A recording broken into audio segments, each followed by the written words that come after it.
Quorum. Mahalo, Malia. Aloha mai, everybody. Good to see everyone. I'm going to be chairing our meeting today because our fearless chair is on the road and is not able to make it today. So let's do a roll call. Malia, we are at quorum right now. I'm just going to go through our list of commissioners. Please remember when I call your name to let us know if you are by yourself. Okay. Commissioner Hussey. I'm here and by myself. Commissioner De Silva. Aloha, I'm present and alone. Thank you. Commissioner Ke'oho Kalole. Aloha, here and by myself. Commissioner Lum. Present and alone. Commissioner Onishi.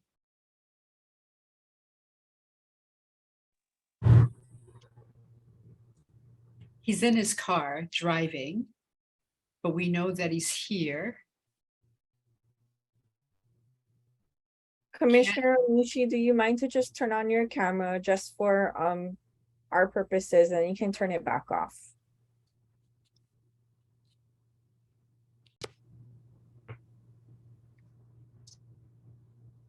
Perfect, thank you. Mahalo. Who did I miss? I'm sorry, I just lost track. Commissioner Pu'u. I'm here alone and want to inform the commission, sorry, Kalamai, I will have to leave at 3:30 for another meeting. Mahalo. Mahalo for that. Commissioner Ka'ana'ana and Commissioner Bento have been excused. And we also have Festival Director Salah with us too. And then I'm here, of course, and I'm all by myself as well. So we do have quorum. We have public testimony next. There has been no public testimony.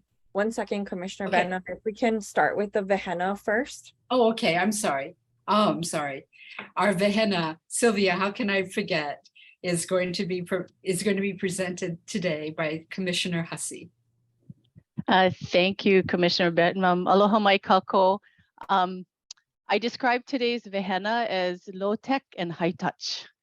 So please bear with me.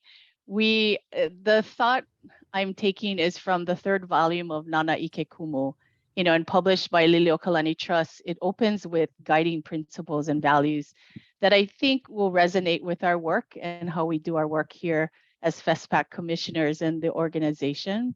So one of the first principles the book opens with is integrate and respect Hawaiian and Western ways of knowing. And the olelo no eau that's provided is o'ohe pau ka'ike I ka halau o kahi, right? All knowledge is not taught in the same school. One can learn from many sources. And they cite the decades-long collaboration of Tutu Mary Kavena Pukui and Dr. E.W. Jack Harteg with the Queen Liliuokalani Children's Center, how they truly exemplified this harmonious and respectful blending of Hawaiian and Western practices. The second guiding principle they talk about in the opening is to ground traditional practices in spirituality. And the olelo no eau that they've provided is ke kau mai ne ka makole. The red-eyed one rests above, and it's said of the rainbow with red predominating, a sign to some people that their aumakua is watching them. And what they call out in the opening is that spirituality is one of the most important concepts in the Hawaiian worldview. And it is a belief in an overarching and a higher power that connects all things, and being in nature, the elements and the cosmos. So this holistic view and how grounded spirituality when we take a look at all things from our Hawaiian worldview. The third guiding principle they talk about is honor na ohana. I ulu no kalala ike kumu. The branches grow because of the trunk. Without our ancestors, we would not be here.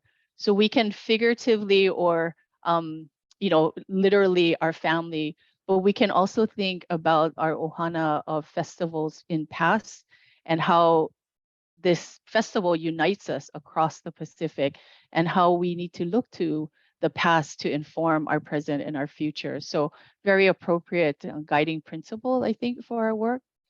The fourth one they call out is respect the totality of form and essence. And the mana'o they take is from Auntie Lynette.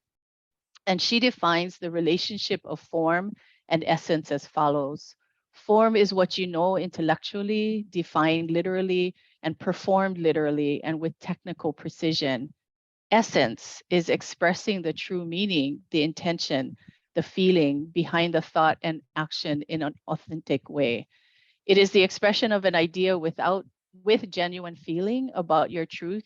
It is often equated with the word kauna, hidden deeper meaning as opposed to literal meaning. It is about behaviors and feelings that are congruent when conveying a thought. So respecting the totality of form and essence.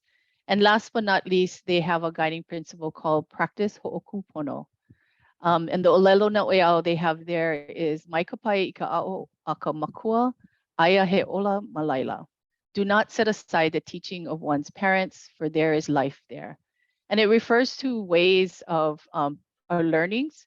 We've often discussed about the learnings of previous festivals, the learnings of countries and previous directors and previous organizations who have brought this festival to fruition, and what can we learn from those practices. And it also refers to ways in which we behave when we follow traditional Hawaiian values. And we know these values resonate with us personally, as well as in this context of us being as commissioners. Aloha, malama, ho'ihi, ha'aha'a, lokahi, kuleana, laulima, ahonui, maka'ala, koa, viva ole, kokua, loku maikai, and maluhia. So I offer that as our opening vehena for this afternoon. Mahalo. Mahalo for that, Commissioner Hasi. I just happened to pick up my copy of Volume 3, and I'm sure many of you on the Zoom have a copy as well, but it is such beautiful artwork in that volume, as well as a lot of poetry and just a lot of experiences shared in it. So Nana Ike Kumu, Volume 3, Mahalo, Commissioner Hasi, for reminding us of this valuable resource. So moving on to public testimony. There is no public testimony, am I correct, Malia, that has been received? So I am going to ask the members of the public present, if there is anyone present in the physical space. Commissioner Benham, there are no member or public members present in the physical space. Mahalo. Okay. Mahalo. So having none, we will move on to the next agenda item. The next agenda item is approval of our September 26, 2022 meeting minutes. The approved minutes were circulated and uploaded. Would somebody like to make a motion to adopt the minutes? So move. Who seconds? Commissioner De Silva, mahalo. So Commissioner Hasi, mahalo, and Commissioner De Silva, mahalo. Are there any discussion, corrections?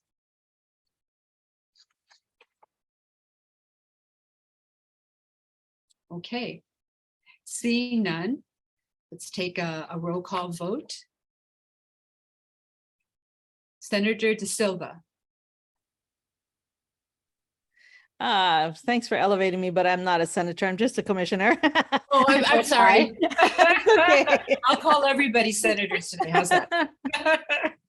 I vote aye. Thank you. Commissioner Hasi. Aye. I was thinking about you, Senator Commissioner Keoho Kalole. Aye. Commissioner Lam. Aye. Commissioner Onishi.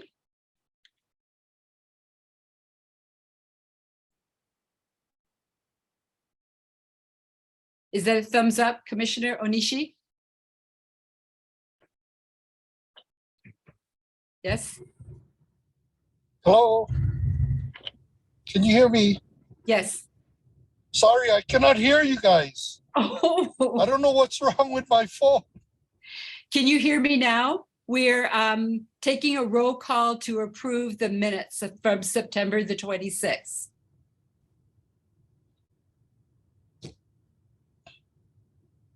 So Elise, I don't think you can hear us.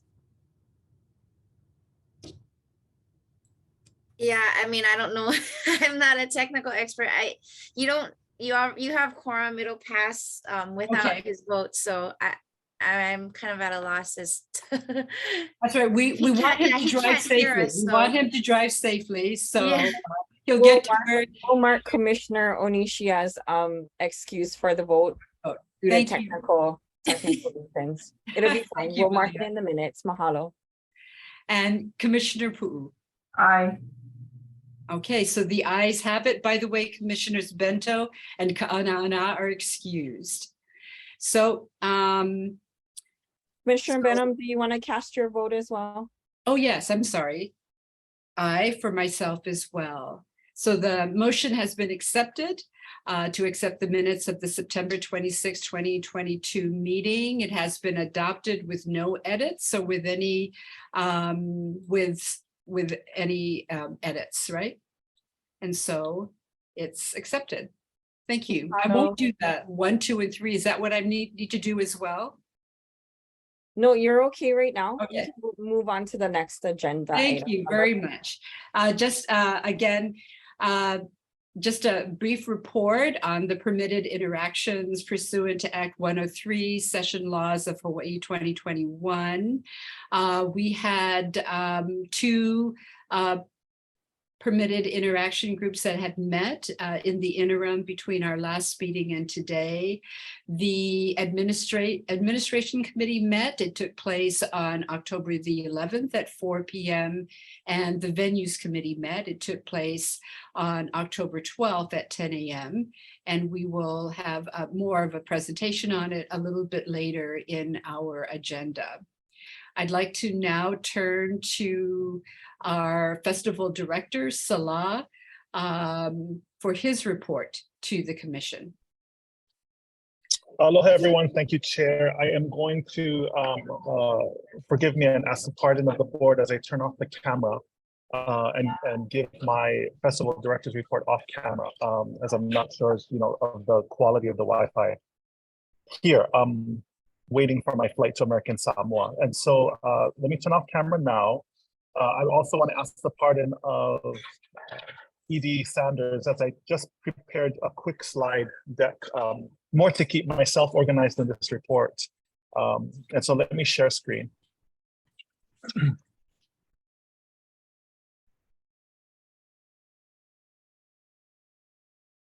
Just also sharing, Aaron, before you begin, that our chair has joined our meeting.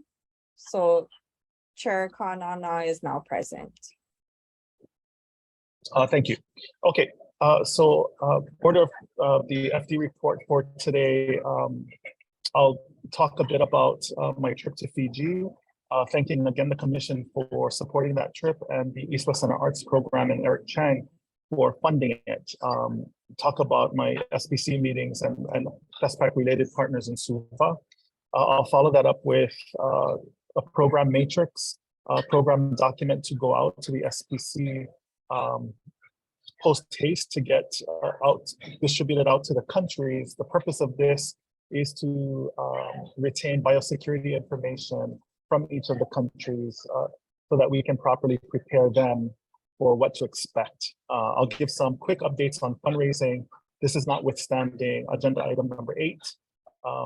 And then a bit of a talk about the preparation for November visit from New Zealand and my own festival director ask of the Commission in this meeting. So regarding, back to the first bullet point, regarding my SPC meetings, I'm very, very thankful that the SPC took the trip very seriously and really filled the schedule with important meetings. I went to back to the inception of the Festival of Pacific Arts when it was Festival of the South Pacific, or I should say South Pacific Arts Festival back in 1970, or really the starting of the planning in the 1960s. That's the Fiji Arts Council, and talked about the genealogy of the festival and its evolution over time. That led to meetings with the Ministry of Arts, Itaukei Affairs, which is indigenous Fijian community, and also a series of meetings, very in-depth and educational meetings with the SPC proper,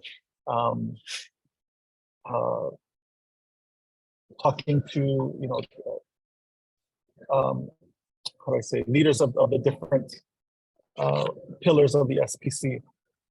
And I can talk more in detail about that, but suffice it to say at this point that the goal of these meetings was really educational for myself, relationship building on behalf of the Hawaii Commission and myself, and to better understand how best to facilitate this process with SPC as the custodial agent of the festival, working hand in hand with the Council for Pacific Arts and Culture, of which Commissioner De Silva is chair, because Hawaii is hosting. In terms of the program matrix, let me just share the program matrix as it is today. I will now turn, excuse me. So festival proper will start on Thursday, June 6th of 2024 with the arrival in the morning. Presumably, we're still working on the details of that, followed by an opening ceremony. On the 7th, the formal opening of the festival village and the CPAC meeting. The CPAC meeting and then the ministers meeting following go hand in hand with the festival. That takes us to Sunday with the ecumenical service and potentially a choral concert that evening, depending on the desires of the Council for Pacific Arts and Culture and the ministers. And then the SPC hosts its own symposium over these 3 days. And essentially they look at cultural sustainable development, etc. And then that's followed by a Pacific Philosophies Conference. So this is in addition to all of the collaborative activities that will happen primarily at the Convention Center and the Festival Village. So this Pacific Philosophies Conference is also a partnership with the SPC. And I'm working on pulling in the East-West Center and East-West Philosophers Conference in as integral partners to expanding this piece up as well. We'll formally close the Festival Village on June 15th, and then on June 16th, an outcomes presentation. The goal of this is to set forth a publication of sorts that looks at the activities of Hawaii's FestPAC, and then makes presentations to the Council for Pacific Arts and Culture, and becomes a publication on behalf of Hawaii's hosting, and then the closing ceremony. In addition, Monty has been the representative on the FestPAC working group, speaking to the Youth Ambassadors Program. This will be a 3-day engagement. As an adjunct to this, we are looking at also engaging in emerging leaders engagement. This will be a partnership of sorts with UH West Oahu, Oceanit, and with funding from partners not unlike East-West Center, the Hawaii Pacific Foundation. This is something that I just put this here for now as a placeholder. A traditional leaders meeting was brought up in Fiji, separate from my meetings with the SPC. I don't want to say too much about it now, but there has been interest from royalty throughout the Pacific to attend Hawaii's hosting. If that is the case, then we should properly prepare for them. And so this is an added bit, but I just want to put it here as a place marker for now, and to assure that if royalty, the King and Queen of Tonga, the King of New Zealand, Aotearoa, if they so, etc., right, traditional chiefs from throughout the Pacific region so choose to attend the Hawaii's hosting, then we'll properly prepare for them. I add this as an adjunct on June 3rd, 4th, and 5th in order to set the tone for a festival proper. And so we would do an aha ava for them in preparation for those meetings and that summit, and then an aha ava for the ministers and the Council of Pacific Arts and Culture in preparation for the June 6th commencement of FestPAC proper. Let me go back to the slide deck.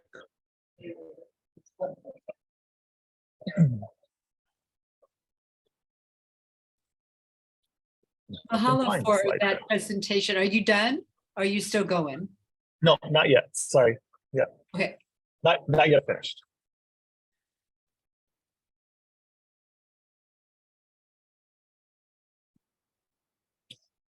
Sorry. Let me share the proper screen. Okay, here we go. Share. All right.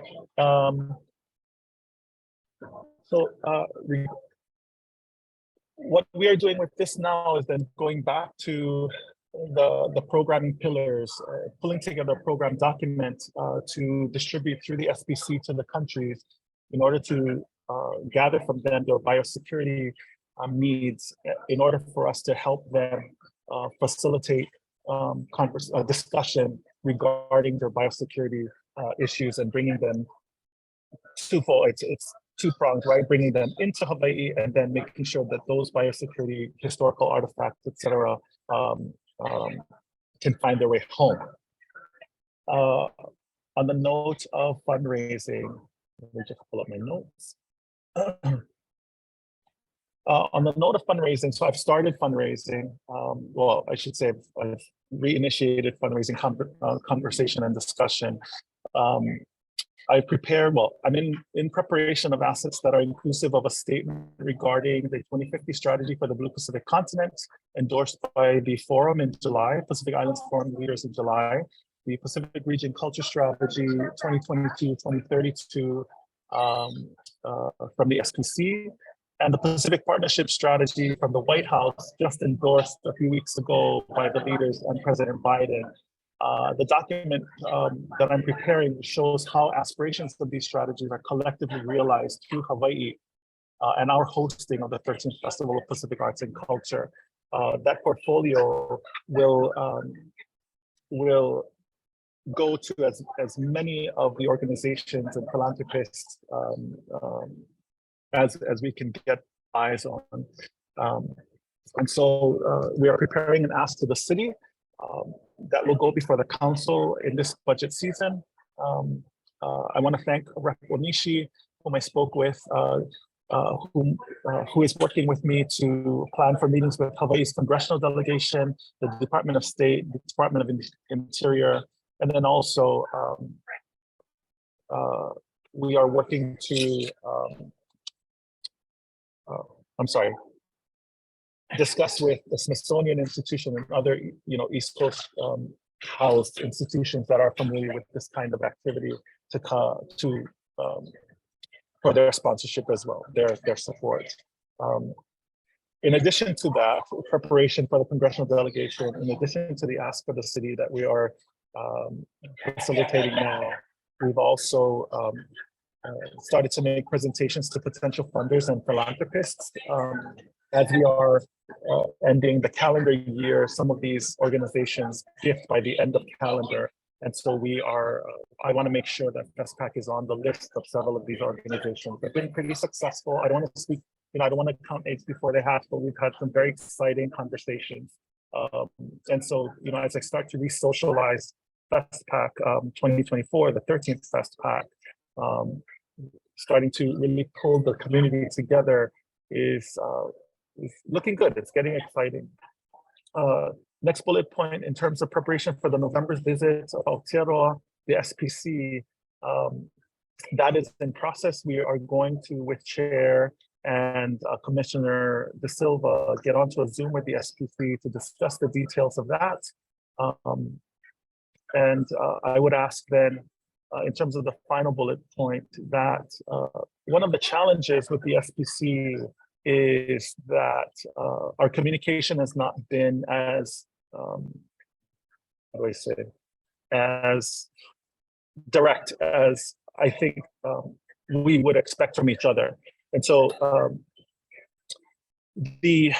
my first ask is in relation to a decision the commission made in May and then followed up by a decision the commission made in September with regard to communication and correspondence with the SPC.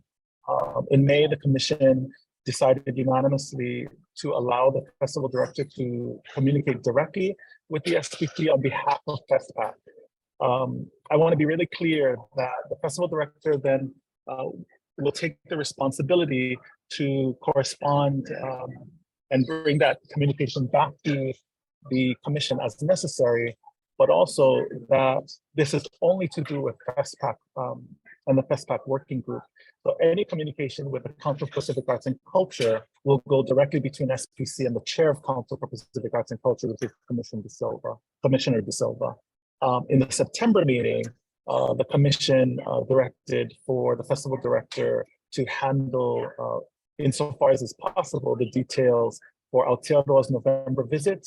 Aotearoa will be accompanied by the SPC. My presumption is that Hea from New Caledonia will also visit during the November visit, as New Caledonia will be the next host of FestPAC. And so, they're interested in assuring that as they start to prepare for their hosting, Hea wants to be integrally involved, and I think we would welcome that. Regarding SPC representation on the commission, this is a sort of adjunct to the conversation that was begun at the last commission meeting. Based on the conversations, the discussions that I had with SPC last week, I think it would behoove the commission to find a way to engage the SPC in a meaningful way in commission meetings, et cetera. The SPC has been really clear, as Commissioner De Silva pointed to at the last meeting, they have no desire to have a heavy hand in the programming of the Hawaii's hosting. However, because the CPAC has charged the FestPAC working group with looking at unifying and standardizing the pillars of the festival over time, and then they are working to establish a FestPAC fund that looks like it will be commenced in 2023. Even if it were in a non-voting advisory capacity, I think it would behoove the commission to have representation from SPC as custodial agent if there were any questions. And as we start to move through 2023 and things start to move very quickly, having an SPC representative at the commission meetings, may facilitate any kinds of questions that the commission has regarding SPC's role. So you saw in the programming matrix that there's a symposium and then a Pacific Philosophies Conference. Those two bits of the festival, at the very least, are engaging of SPC resources. Anyway, so enough about that. I mean, my feeling based on my meetings in Fiji last week. And then again, just a reiteration that Aotearoa's visit in November, it'd be communicated to the SPC that the commission is supportive of the festival director speaking officially on behalf of the commission in preparation for that visit, and then in preparation for the SPC CPAC visit in February and March. And that will conclude my report. Mahalo nui. Mahalo for that, Aaron. I want to thank our chair, Ka'ana'ana, for showing up at this time. I had a wonderful time in your place, but now I'm turning it over to you, and I know that there might be some questions for Aaron. Oh, thanks so much for taking the ball and handling it. Our dinner event here in Montreal ran a little bit long, so I apologize for being late. Aloha, everyone. Questions for the festival director? We'll go to Rep. Onishi first, followed by Commissioner Lum, and I thought I saw Commissioner De Silva. Aloha, everybody. Now I can hear you, and I hope you can hear me. We can. Okay. So Aaron, I guess from the ending part of your report, is there something that we need to do? In other words, into the SPC of our decision to allow you to communicate on our behalf, or would they just accept your communication? Are they expecting something from us, in other words? Yes, so, my thinking, sorry, just really quick turn on the camera, but my thinking is that because the SPC is driven by official correspondences, because of the nature of their mandate to countries, there has to be an official correspondence between the Commission and the SPC in order to communicate decisions made, at least in this case, in the May meeting and then the September meeting. So that does need to come from the Commission. As far as we were... Yeah, Aaron, Yeah, just draft sorry. a letter. We'll throw it on commission letterhead and then I'll sign it. Okay, thank you. Will do. I just wanted to follow up. What about the visit for Aotearoa? We need to communicate who's going to be communicating with them in terms of the needs of their visit and logistics, etc. Yeah, I can. So in the letter, per chair's directive, I can include details to the fact of Aotearoa's visiting separately from the rest of SPC and CPAC because of their funding mechanism and their funding timing. So I can just note in the letter to be inclusive of visits, not unlike November's Aotearoa visit, or I should say Aotearoa's November visit, if that is appropriate. Aaron, the only question I would have on that is, my understanding was there's a protocol where those heads of delegation or countries would need to coordinate that through SPC? Right, correct.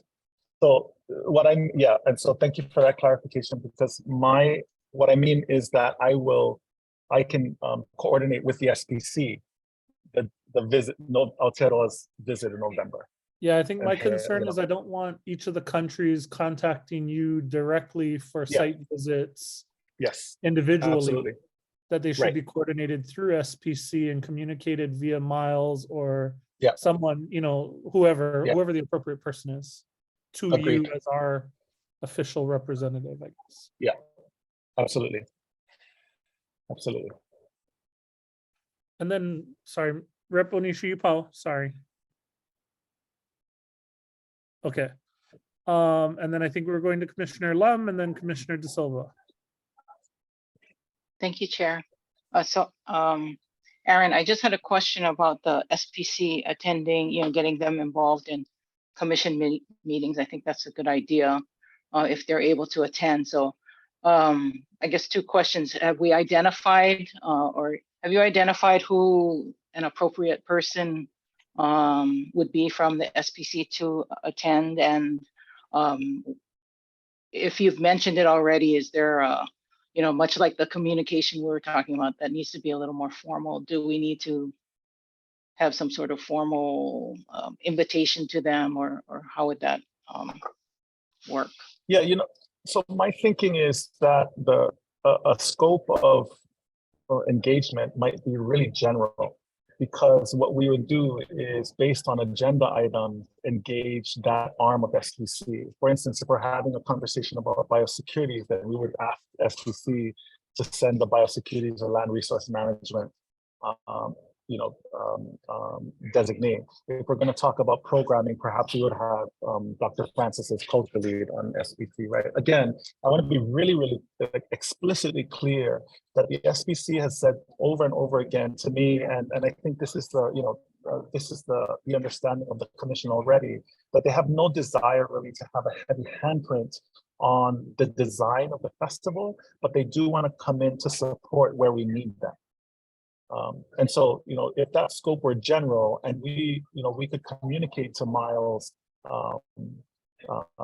who is ultimately responsible for the engagement and FestPAC, then he would assign accordingly.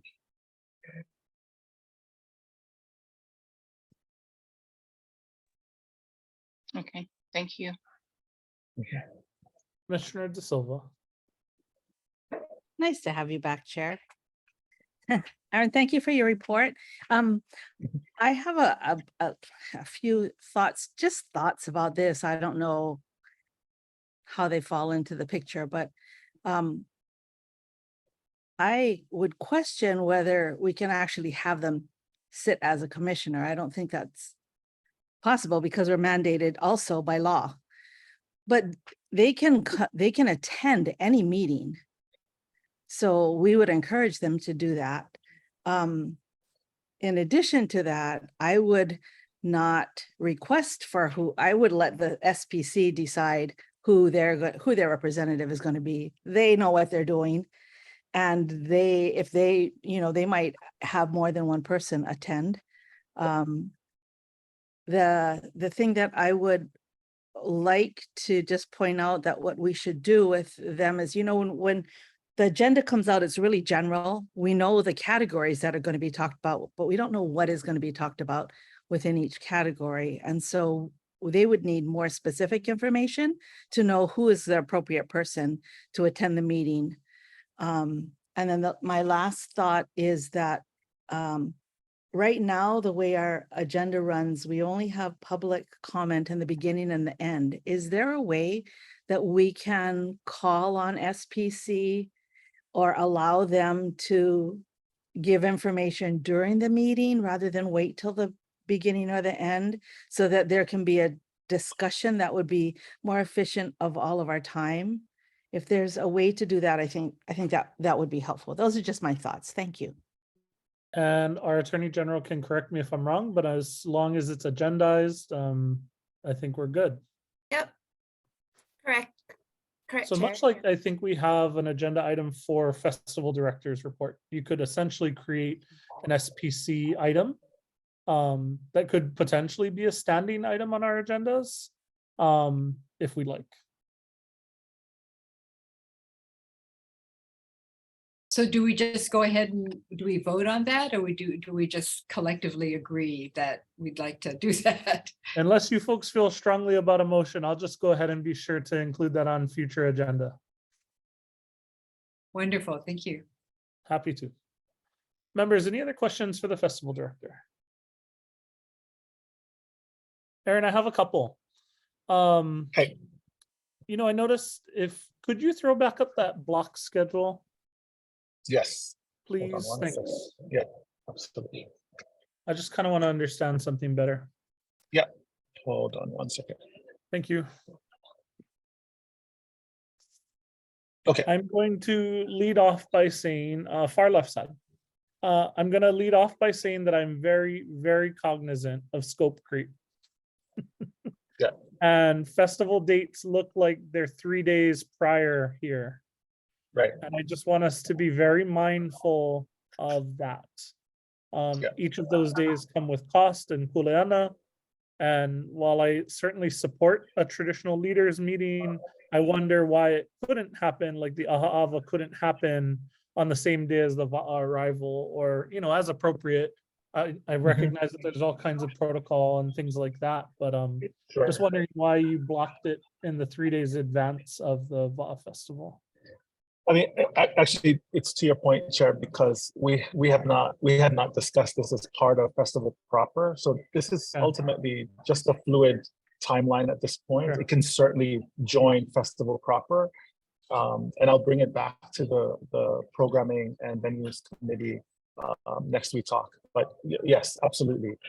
My recommendation, and this is, Aaron, preceding, I think, your very intimate involvement, we had discussed an Aha'ava for these leaders going way back. So this is something that we had discussed being within the dates of the festival.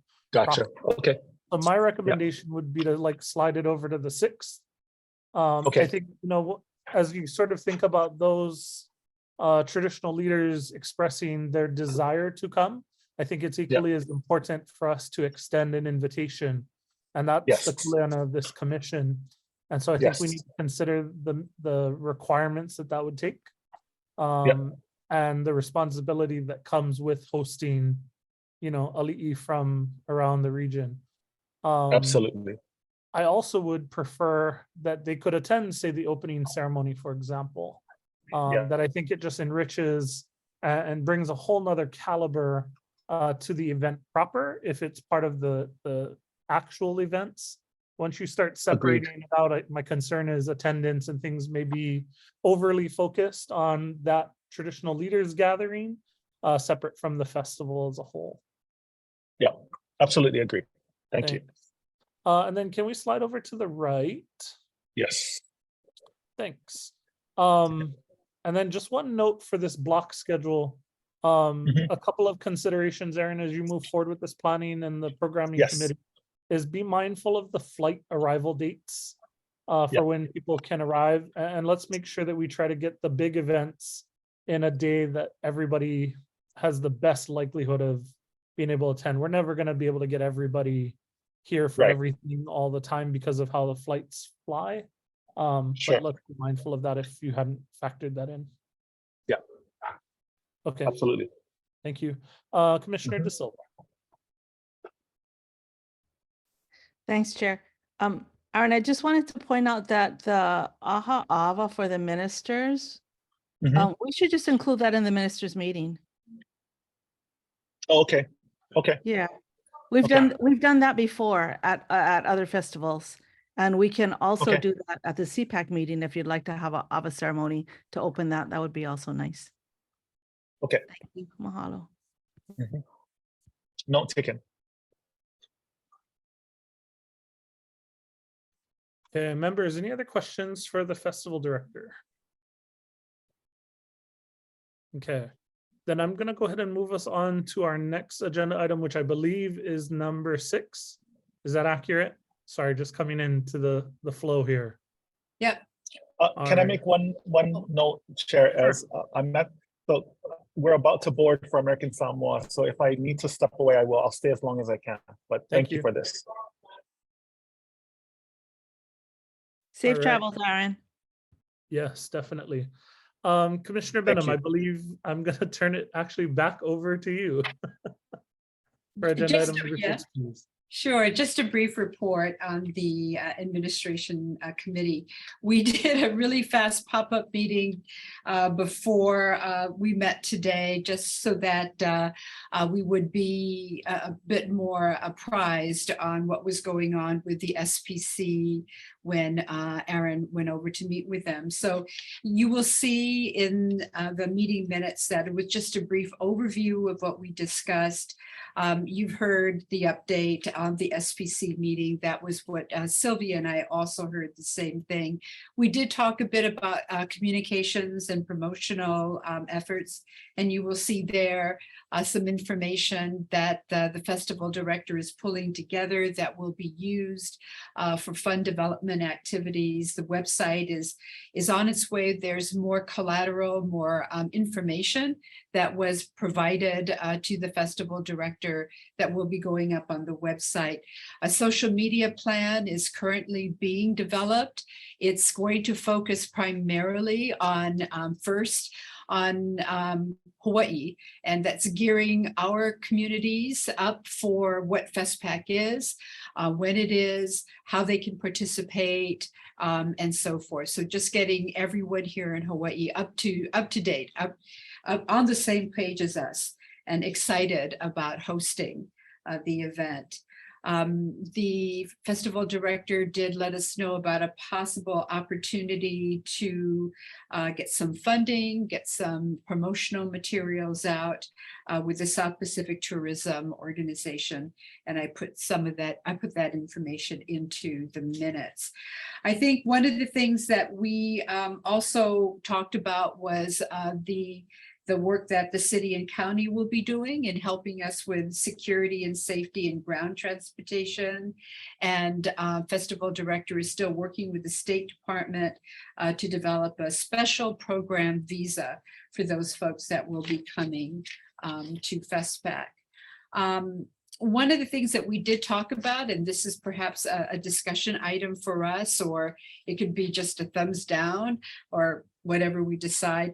The Kuleana matrix, which predates many of us that are, at least it predated Sylvia and I, we went back to take a look at it, Chair, and we were wondering, do we revise this or do we toss it out? Or now that we have a festival director and we have these committees, yeah, so the Kuleana matrix is something I think we might need to discuss a little further, and you know, what is its role right now? And one of the topics that we did not talk about, by the way, I did put the emerging leaders and the youth piece up there. But one of the topics that we did not get around to talk about, and by the time came and we had to get off the meeting, was that we were unable to talk about the festival director's contract ending at the end of December and what would be the next step. So that is a conversation that the administration committee will need to have. So Kuleana matrix. Sure. Members, I can kind of speak to that first, and then because it was my baby back then. At that time, we were very much, I think, in a similar position to where we are now, where we didn't have staff for the festival. Yes, Erin is on board, but there wasn't sort of a broader underlying staff to move all of the elements of the festival forward. And so each of us as commissioners at that time, under Chair English, under Chair English at that time, said we'll pick up these pieces of the festival and it will become our kuleana as commissioners to oversee on behalf of the commission the work happening in that area. So I'm open to thinking about the kuleana matrix differently, but I don't think we're in a very different position today than we were then, in terms of staff and having to move the pieces of the puzzle forward. So, but I'll open the floor to other commissioners.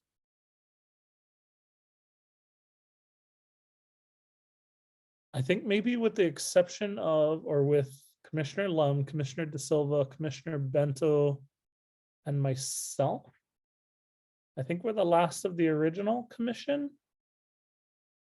Correct? Sorry, a little bit of history there. Yeah, so going back that far, nearly 6 years, yeah. So we can certainly raise this in our next admin committee meeting. Sure. Okay. I think it's also tied to the broader conversation we had around Aaron building out his team, the framework of his org chart, right? And so if he's able to do that, and I recognize it's a little bit of chicken and egg, you need money for paid staff, but there were also a number of individuals who are willing to help without pay.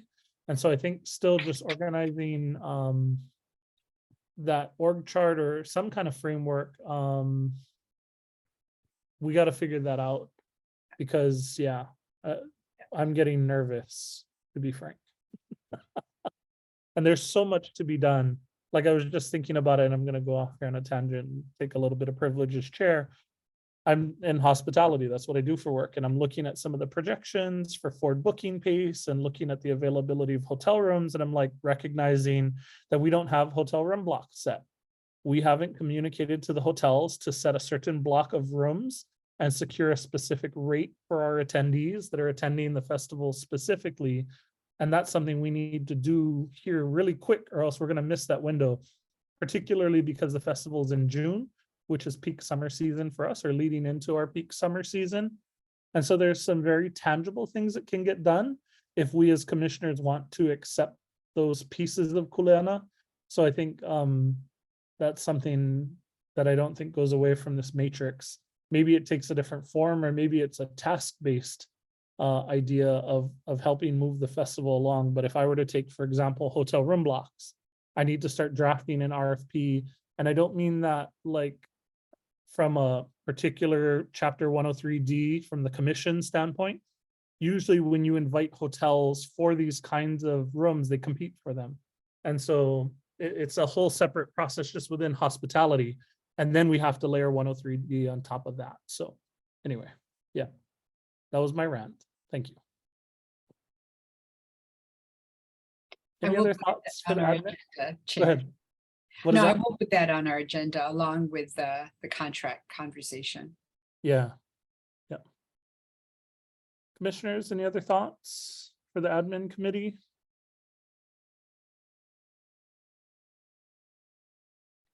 Okay, thank you.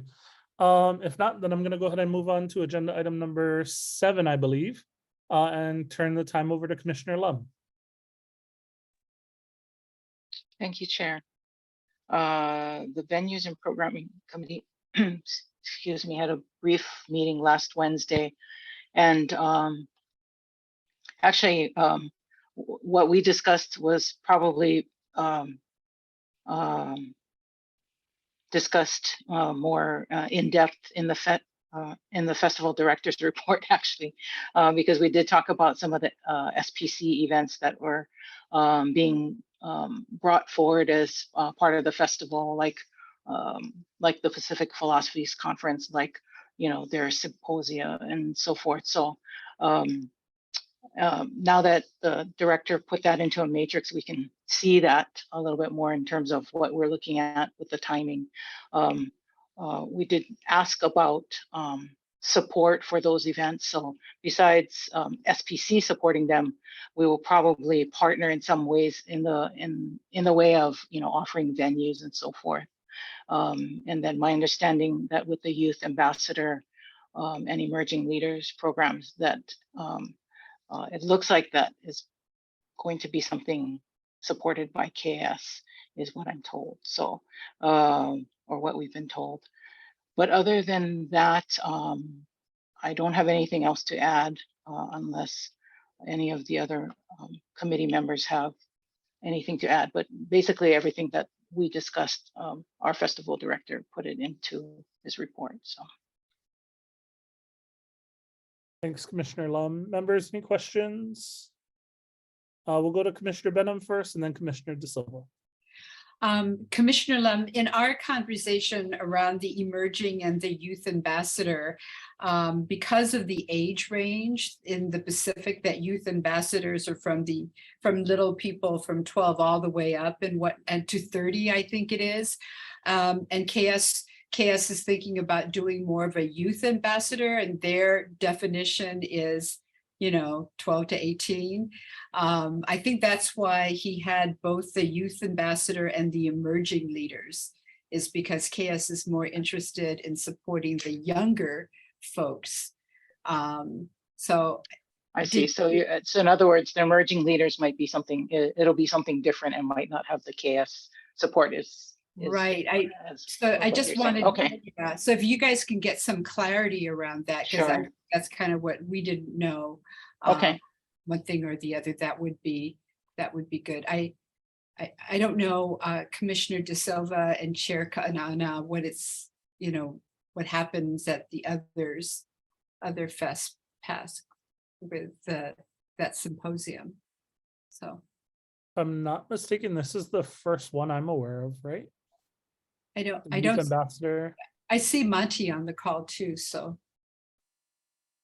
And it's really funny. Oh, Commissioner De Silva. Yeah, go ahead. Go ahead, Auntie. You can tell us what's funny. It's just really funny because my understanding of the genesis of this was that because it was going to be such a long time before the actual festival, that we were going to do something in the middle that developed into what this symposium is.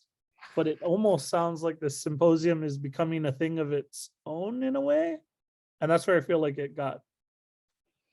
Woo. Yeah, sorry, go ahead. I agree with you that it was supposed to have been a virtual kickoff this year, the Youth Ambassador Program, and for some reason it didn't happen. So all of these extra events, the Youth Ambassador, the Emerging Leaders, the Philosophy Conference, they're all add-ons. And the Philosophy Conference showed up at the last festival. Where were we? In Guam. they are not part of the original festival and the original festival programming. And I'm a little concerned. I'm a lot concerned because all of these, what's happening in the Pacific is that for all of the other countries in the Pacific, the Festival of Pacific Arts is a huge event. They plan for it for the 4 years, or now for us, the 8 years. And it's a big deal for them. So because all the leaders are coming together, because all the countries are gathering, different organizations now are having their conferences and their meetings during the festival and wanting to be acknowledged as a festival event. That's kind of how all of this is happening. I have no problem with those additional events and conferences and symposiums being on our published agendas as events that we endorse. But the question becomes, who's funding it? Who's really sponsoring it? Who's really making the decisions? And though, to me, we have to make sure that those lines are clearly drawn with the SPC.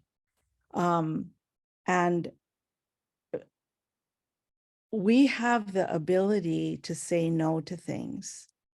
And I want to, and so I don't know if, how we can make sure we do say what we're capable of doing and what we're not. I don't want, Aaron's doing great work, but I don't want him to just like get on board and say yes to everything and start doing everything, because like we said, right, Raponishi, everything comes with a cost.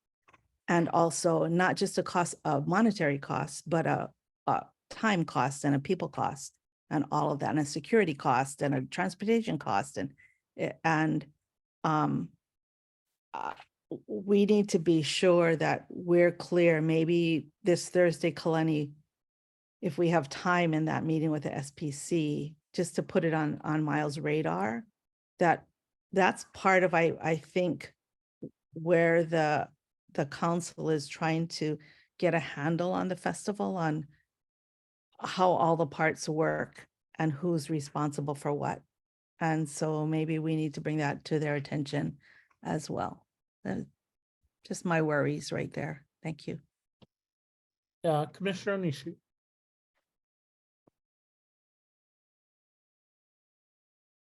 I don't know if he actually has his hand raised or if that was an accidental hand raise.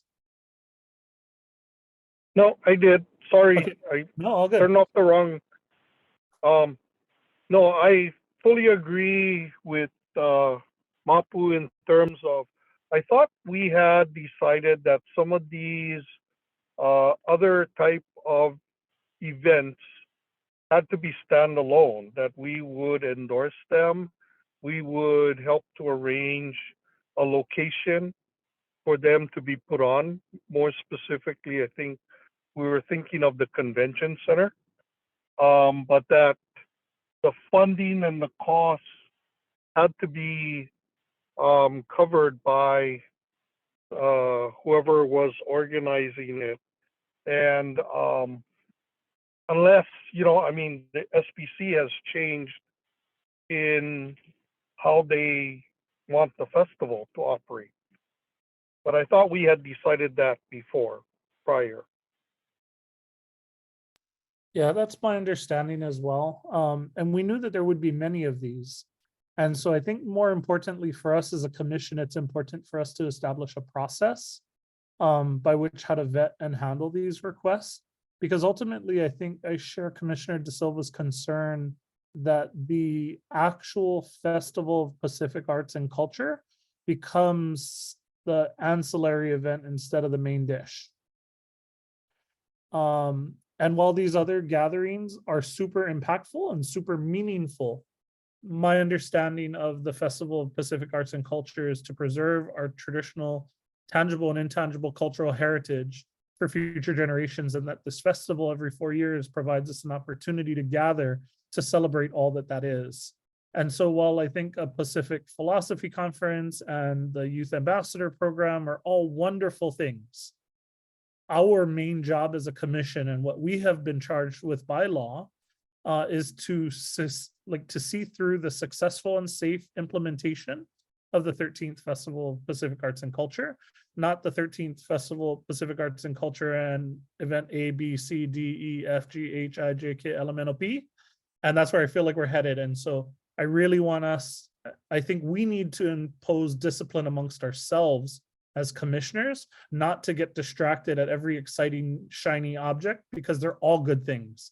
I don't mean to take away from any of these things. They're all very important. But at the end of the day, my view is that, again, the art and culture, tangible and intangible cultural heritage of these nations is to be celebrated, highlighted, and transmitted from one generation to the other. And I know we talk a lot about this in CPAC and in other venues. How do we get the next generation to be as excited and interested in our cultural practices, that in a modern world, as things are changing and evolving, that we don't lose the things that make us us. And so I think for us in Hawaii, we have a very specific kuleana within that framework to make sure that this festival is uniquely Hawaiian for us hosting, but also that we can celebrate all the other cultures that are attending as well. And so, yeah, sorry, off my soapbox again. Commissioner Lum? So just for clarification then, Commissioner De Silva or Chair, so just because the SPC comes to us and says, we want to put on this conference, we can say no. I just want to make sure that that is, the SPC, knowing what their role is in the overall in the festival, what their position is, just because they come to us, we can say no, it's not going to be part of the festival proper. Is that? I think it's the no part is how it's going to be implemented.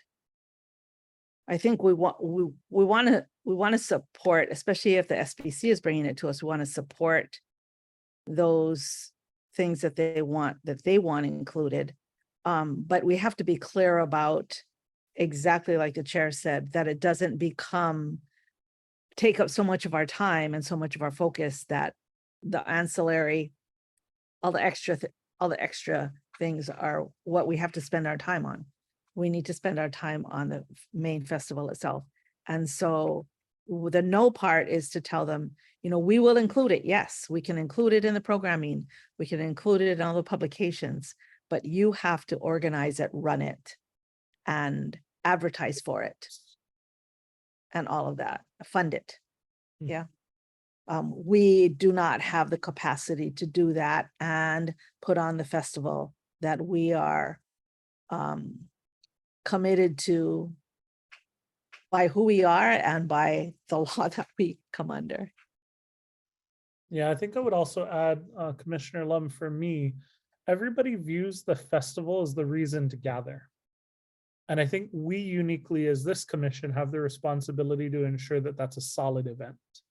And then everybody else is going to add whatever they want, right? Like whether it's pickle or all the things, Pacific Island Leaders Forum, whoever, however, all those things.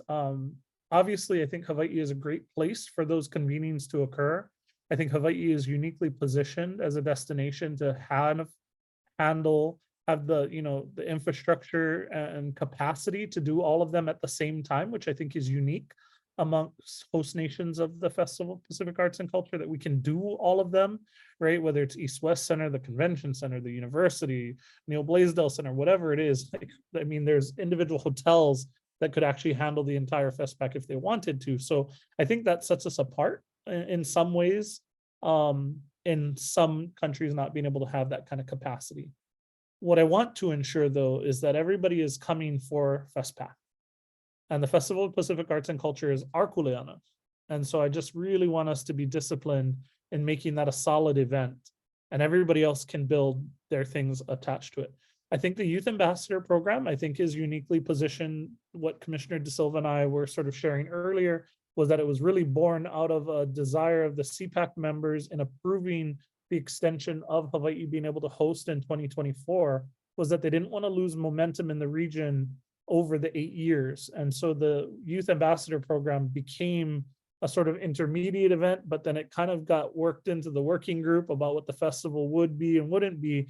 And so it ended up not becoming a happen in the middle thing and is now happening in the festival thing. And so I think that's the clarification for many that don't understand the genesis.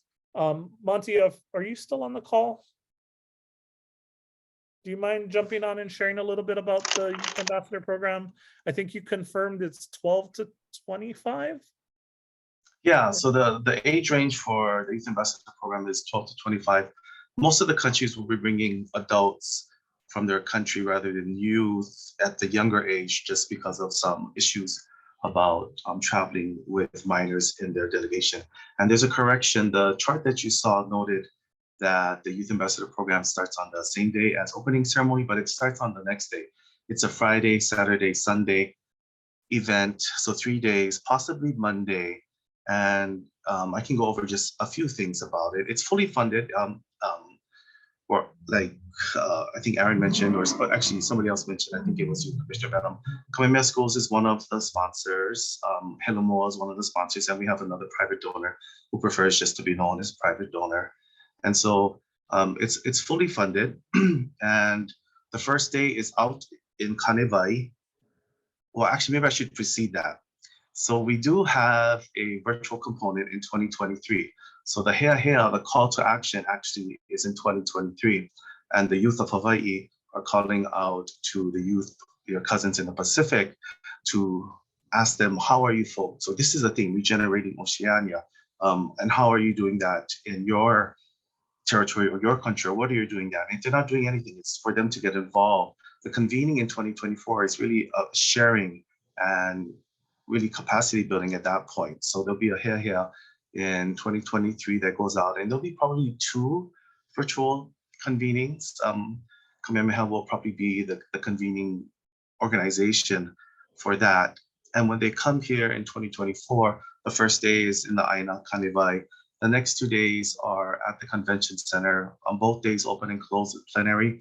And in between the plenary sessions, it's the different delegation youth presenting in breakout sessions. So maybe 3 to 4, and then, break period and another 3 to 4, sharing what they're doing in their territory, in their country to generate Oceania. And the closing plenary sessions are really the facilitation of sharing ideas. And really the thought is at the end of this time together, they'll go back to their in-country youth forum groups and say, well, this is what I learned so-and-so is doing, this is what I learned so-and-so is doing, and maybe they might want to reach out within their region to work on a project together. And we also anticipate that SPC, which has its own youth component known as the Pacific Youth Council or Pacific Youth Forum, will want to convene shortly after we close our festival and ride sort of the momentum there.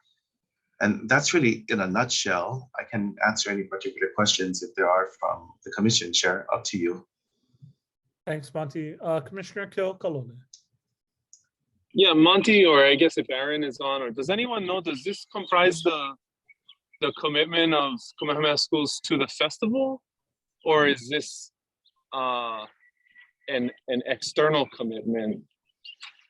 I think their commitment is several-fold, and I think it's layered. So this would be part of it, and it wouldn't detract in terms of money that they're going to provide to the overall festival. It's part of their package, I would say. Well, if we haven't secured a commitment from Kamehameha Schools for the festival itself, I think Jack has opined on several times about being involved. There hasn't been a dollar amount, but there has been a spoken declaration of support.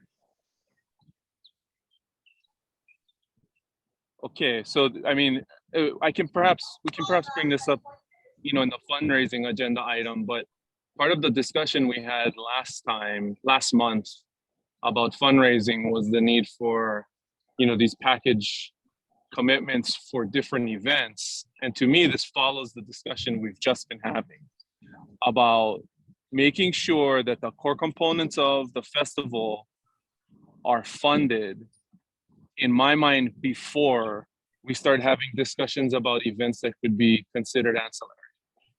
Because I understand what you're saying, we have sort of a commitment to commit, but I am going to be very concerned if these ancillary events end up receiving funding that community organizations, for example, would consider their commitment to the festival.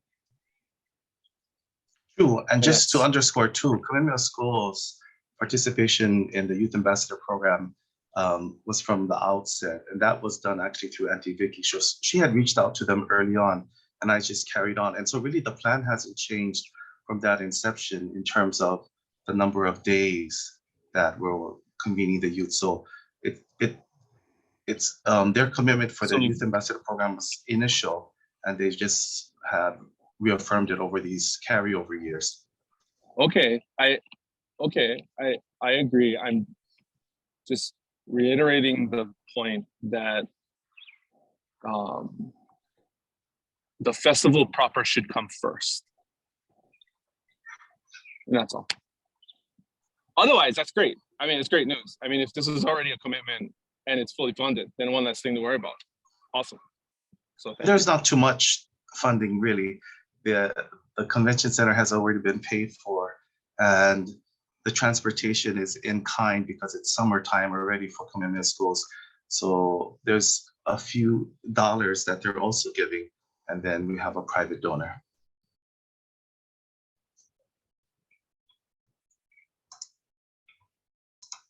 I'm gonna let Commissioner Kalole stew for a little bit because I saw the gears turning. And No, while no, you- I'm Paul. Thank you. Okay, Commissioner De Silva. Monty, do you have any idea how many countries might be participating in the Youth Ambassador Program? Yeah, I do. 24.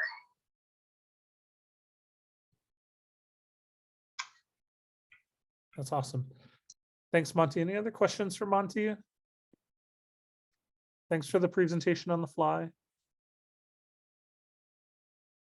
Okay, any other questions for Commissioner Lum? Because that's where this all stems back to. Okay, hearing none, I'm going to go ahead and move on to agenda item number 8, which I will open the discussion. Members, you should have all received after our last commission meeting the budget, as well as the sponsor deck, and all of those materials. And so really, I think I'll just start here and then I'll open up the floor. I think it's a concern to many of us of the financial position of the festival. And I don't say that lightly. I don't mean that we're insolvent or that we're not going to be able to pull this off. I only say it as a means of encouraging us to get focused on making sure 2 things: that we have the funding that we need to, again, implement the festival like I just described. We have a responsibility to program a safe and successful festival, and that's going to take significant resources. One of the concerns that I have at present is we are lost in and are spinning around a chicken or the egg question. Do I need the money first to do the plan, or do I need the plan to, and then the dollars follow? And that's how I'm kind of surmising where we're at, is because we always say, well, I don't have the resources, I don't have the whatever. And I'm almost of the other camp saying, if you have a detailed plan, it makes it really easy to go approach the right funder to cover what portion you need them to. And so I suppose that really is the crux of the conversation I wanted to have in this agenda item today. Is it really the plan that is missing that allows us to go out and fundraise for the various elements? Or are we trying to fundraise and get people to give us real money for something that we can't articulate and show them, right? Can we show them this is the program, these are the events, these are the assets that you could fundraise with, right? And so I really want to encourage us again to think about what comes first. Is it the plan that you're able to articulate to a funder to get them on board? Or is there some seed funding that allows us to get off the ground? And my argument would be that the state legislature and HTA have already done some of that. West Oahu has already done some of that seed funding, right, in support of all kinds of things. And so I really think we're through the seed funding, and we got to get to a place where we have some tangible things that we can, quite frankly, not sell. That's probably not the right word I'm looking for, But if you don't have a specific ask for a funder, it's really hard to get them engaged.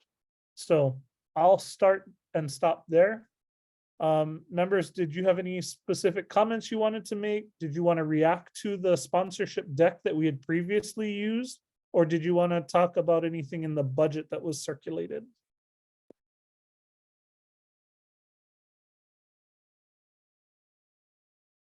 Commissioner Keokalole first. Thank you. You know, I have not participated in event fundraising of this nature.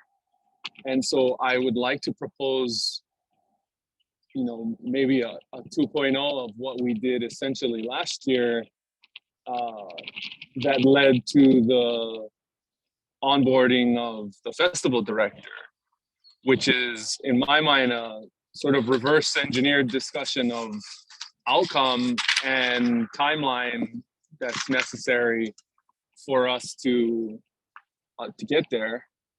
And hopefully, you know, if the commission can come to a consensus on, you know, what it is we want to accomplish within what timeline to get us to a position where everyone is comfortable with a budgeted resource festival,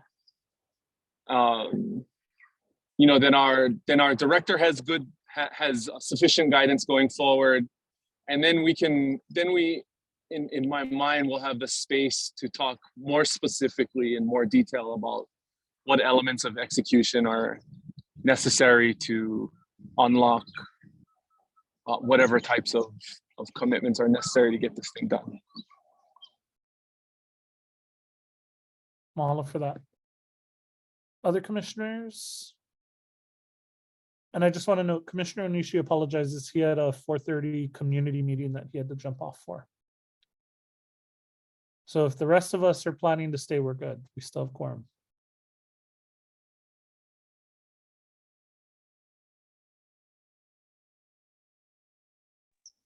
Okay, so since no one's reacting, for example, I think it was last year or at some point we as a commission committed that we needed to onboard a festival director by the beginning of 2022. Was that right? Correct. And we did. And so are there benchmarks that we should or need to set for ourselves or for the director and the staff? I'm not sure, so I'm sort of reaching out to the commission, which is why I said it be on the agenda for the full commission, in order to make sure that we stay on target here. Open question. Yeah, I think you're spot on, right? So in our initial admin committee meeting, I remember us sitting at UH West Oahu, and we reverse engineered it to your point. Okay, if we get this director in place by this time, we should be able to get this done by that time, and we've done that. And so to your point, I think there is an evolution of what those objectives and key results, if you want to use that, or what those KPIs or key performance indicators are that let us know that we're moving in the right direction. I think it's such a complex festival that to think that Aaron can do this by himself is insane. To think that us as a commission and Aaron can do this by ourselves is insane. And the level at which you need to be able to move from a high level organizing policy setting that we have a role as commissioners, and the very minutia of what the festival looks like is just really hard. And I think sends people into a tailspin of inaction, because I'll just point to one very tangible thing that still isn't done. And this isn't a criticism of Aaron, but I want to say we still haven't sent out a revised intent to participate form, telling them what they need to put their delegation together with so that they can start putting a delegation together to show up. And that is a very simple thing in my mind. It's a 2-page form that we already have one.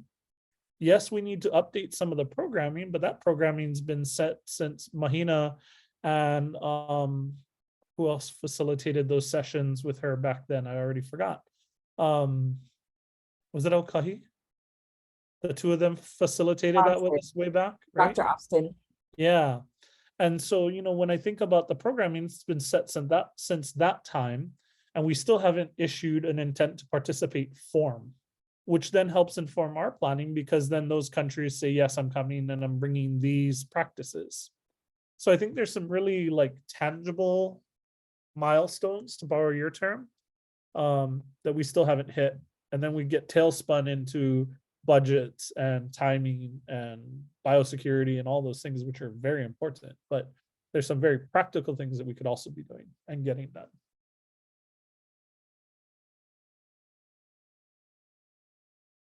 Commissioner De Silva. I agree with you completely, Chair. You know, all this planning and talking in committee meetings is really important, but at some point we gotta start getting the work done. And I feel like if we don't do that soon, we're gonna be in big trouble. And a big part of that is, like you said, is Aaron, you know, getting his team together, and whatever he needs to do, we are, or all of us, you know, we have to get volunteers to head up these different parts, just for, at least for now, so that those kinds of things can happen, because Aaron can't do it all. And he's going to try to, because we all would. That's how we all are. And it just, I know it from my own experience, it just causes a bottleneck, and then it slows things down. And I'm getting really nervous about that, about sending, you know, we should have a timetable of when that intent, I think we did have a timetable of when that letter of intent is going out, when the programming is going out, when it's supposed to come back, and are we on schedule from that was set up. We keep making plans for all these things, and we're talking to funders, and we're doing this and we're doing that, but I don't see any actual results of that getting done. And, you know, maybe it's too early to expect that. I don't know. Commissioner Benham. So I really appreciate this conversation, hence the reason we raised the Kuleana matrix at the last AO administrative team meeting, is because I had realized that, and I'm looking at the matrix now of all the things that we have been doing a little of, but needed to do more of, and who's doing it. I think the other part of it is we have placed Aaron in the East-West Center for a variety of different reasons. It's because he is getting some support there around facilities, supplies, equipment, contacts, and support. And he is getting a little bit of support, but of course he does need a more full-time team around him. And as much as, you know, Susie is very committed to this process, to this program. She knows how important it is to the East-West Center and to the Pacific. And I would say that she would be interested in helping with some of the staffing, but not, you know, we still need to go out and get the kind of staffing that he actually needs. So a conversation for us to have in the admin committee. I know there had been some discussion eons ago, and I don't know where they went, just because there's so many things swimming in my head. But didn't East-West Center act as the like fiscal agent and sort of house, for lack of a better term, for APEC? Yep, and IUCN, absolutely. They did Yeah. all of that. They're able to do all of that work. And so, you know, through our university relationships, of course, with the East-West Center and our own relationships to Susie Varislam, we've been able to, and because it's important, the PIDF is there, you know, because it's important to them that they participate. We've been able to locate Aaron there and find some support for his efforts. The last week in September, the API week up in Washington, DC, we set Susie up there with FestPAC information that she took around to the different people she spoke with, including the Smithsonian. So there's we do know how much she values this work and is committed to this. As a legal entity, they're federal, That's a good question. or are they No. like UH?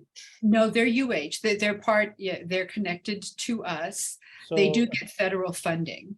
so I'm just thinking on the fly here, guys. I'm just thinking out loud. This is all for brainstorming purposes. Don't take this too far.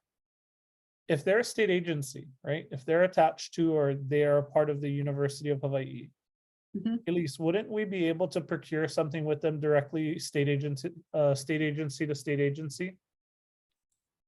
Yeah, I usually just do a MOU agreement between the two agencies. Because then that would mean we wouldn't have to do a full RFP, right? Because they're a state Right. agency. Yeah, and I've seen it done even when you're transferring money to, I don't know if there's any money to be transferred, but you I know, think even we if got you like just- 7,000. Yeah, so it would just be through an MOU. I'm just thinking if they handle the because and for lack of a better term, house, right? Like they handled a lot of the sort of financial piece of receiving the funds and all of that, right? If they're a state agency,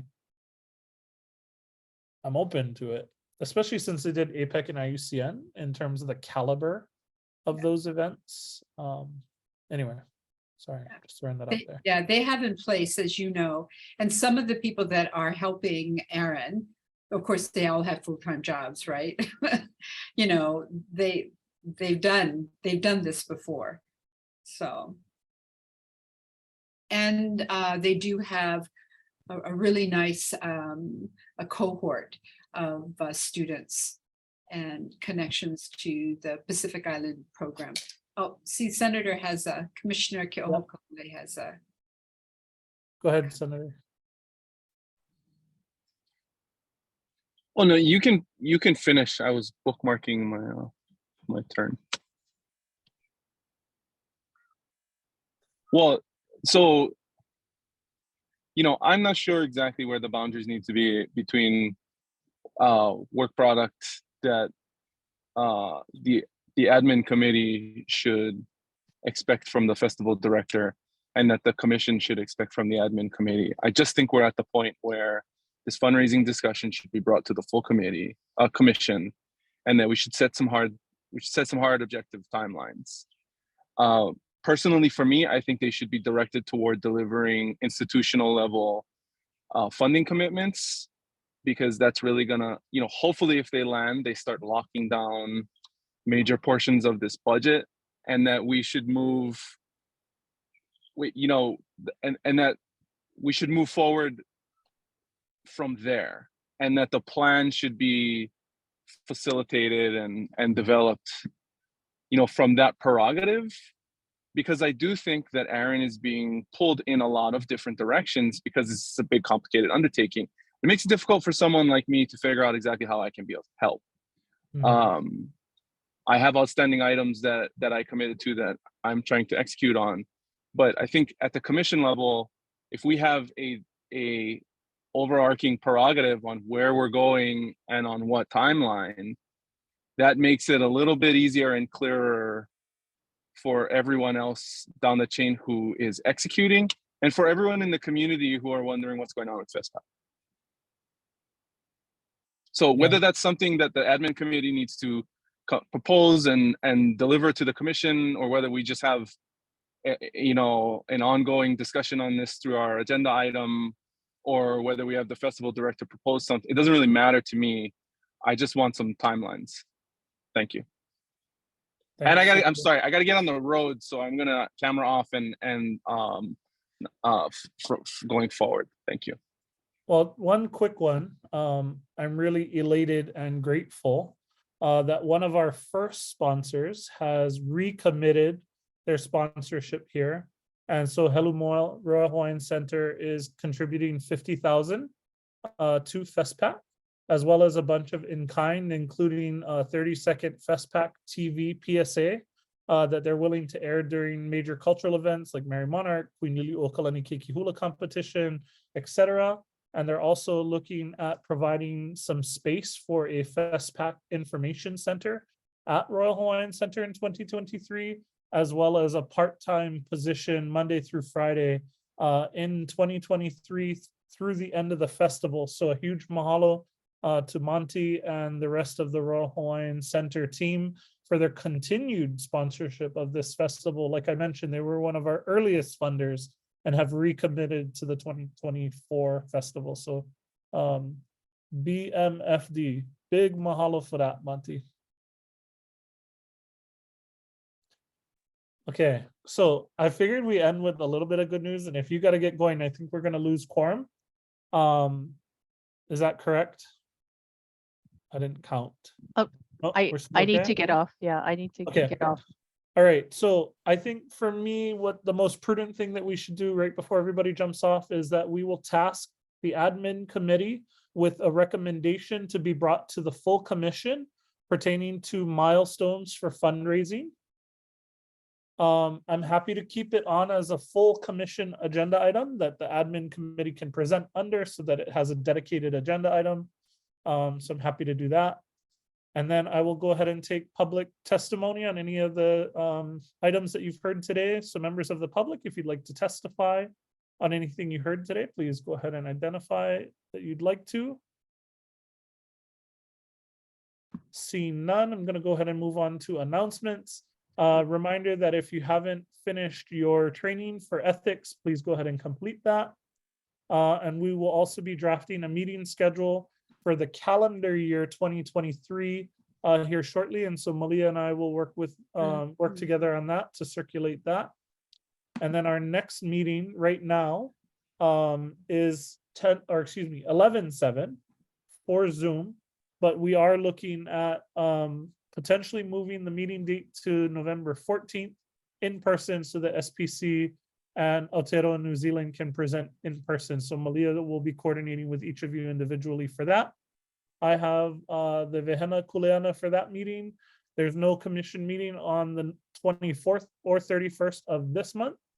And so you guys can use those for committee meetings if you'd like. And I will go ahead and call for adjournment.